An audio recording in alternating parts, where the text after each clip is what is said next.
Той си тръгна, когато бях бременна. Не остави нито бележка, нито обяснение.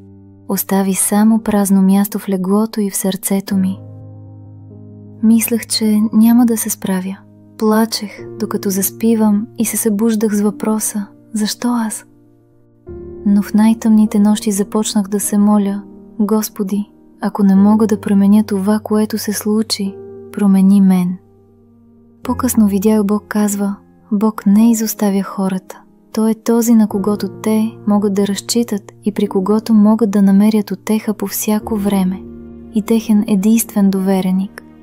Така че, независимо от това какви трудности и страдания те сполетяват, независимо от това с какви огорчения или въпроси, свързани с негативизъм и слабост, се сблъскваш, ако веднага се изправиш пред Бог и се помолиш, Неговите слова ще те утешат и ще разрешат твоите трудности и всички твои проблеми.